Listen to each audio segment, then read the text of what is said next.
ఈరోజు మంగళగిరి, గుంటూరు, అమరావతి ప్రజలకి మరొక శుభవార్త. మంగళగిరి పట్టణాన్ని అమరావతిని కలిపేటువంటి మంగళగిరి నంబూరు రైల్వే గేట్ ఏదైతే ఉందో దాని మీద ఎల్సీ నంబర్ 14 129 కోట్ల రూపాయలతోటి సెంట్రల్ గవర్నమెంట్ 100% ఫండింగ్ తోటి ఈరోజు శాంక్షన్ అయింది. ఈ బ్రిడ్జి చాలా ఇంపార్టెంట్.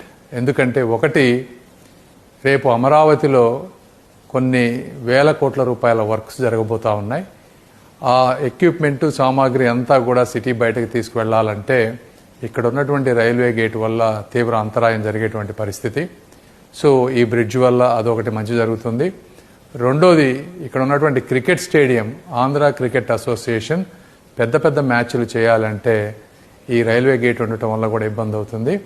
కాబట్టి దీన్ని కూడా ఒక యుద్ధ ప్రాతిపదికన కావాలి అని చెప్పి శ్రీ నారా లోకేష్ గారు, అదేవిధంగా ఆంధ్ర క్రికెట్ అసోసియేషన్ కేసినేని చిన్ని గారు కూడా రిక్వెస్ట్ చేస్తూ ఉన్నారు.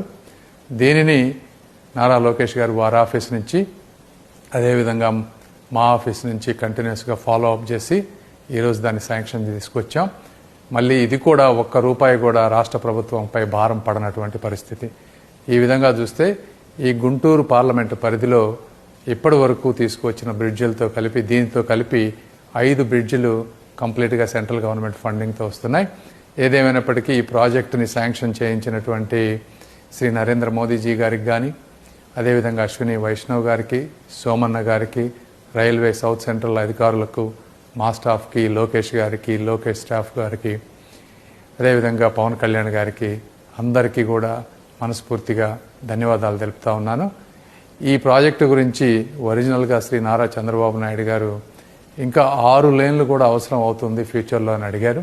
బట్ ఏదేమైనప్పటికీ ఇమీడియట్గా వర్క్ స్టార్ట్ చేయడం కోసం ప్రస్తుతం ఉన్న రైల్వే నిబంధనల ప్రకారం 4 లైన్స్కి అప్రూవ్ చేసి అవసరమైతే ఫ్యూచర్లో 6 లైన్స్కి తీసుకువెళ్లే ప్రణాళిక చేస్తాం. ఇదే కాకుండా ఇప్పటివరకు అప్రూవ్ అయినటువంటి 4 బ్రిడ్జెస్లో 3 ఆల్రెడీ టెండర్ స్టేజెస్కి వెళ్ళినాయి.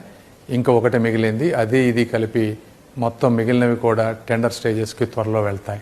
ఏదేమైనప్పటికీ ఈ ప్రాజెక్టు కూడా రావటం గుంటూరు ప్రజలకు ఒక శుభవార్త. నాకు కూడా చాలా గర్వంగాను ఆనందంగానూ ఉంది. Thank you.